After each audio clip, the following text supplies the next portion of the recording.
We're told that the gas constant for a particular gas is found by dividing by the universal gas constant. And we're dividing that universal gas constant by the gas's molecular weight. So what's the gas constant for carbon dioxide?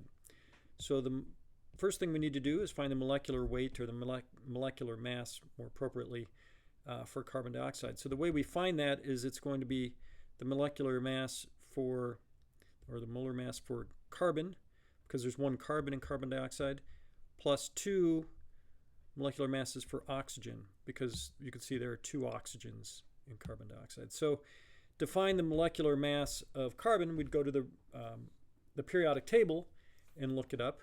And so if you do that, that comes out to be 12.01 grams per mole. And the molecular mass for oxygen is 16 grams per mole.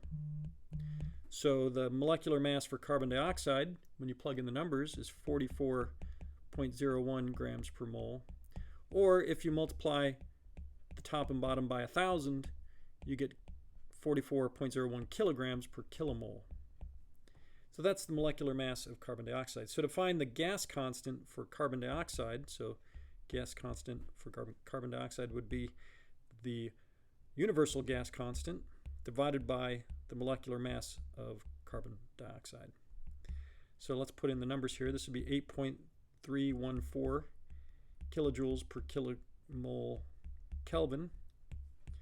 And we're going to divide it through by the 44.01 kilograms per kilomole that we just calculated.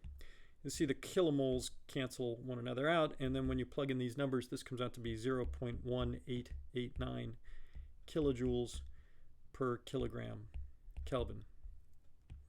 So that's the gas constant for carbon dioxide. One thing I recommend when doing these kinds of calculations is just to always put in the units, like what I've done here, and that way you can see that they cancel out.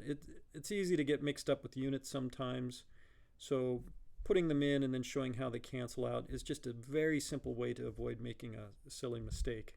So I highly recommend that you do it. It's a little extra time, but it'll save you some headaches later on.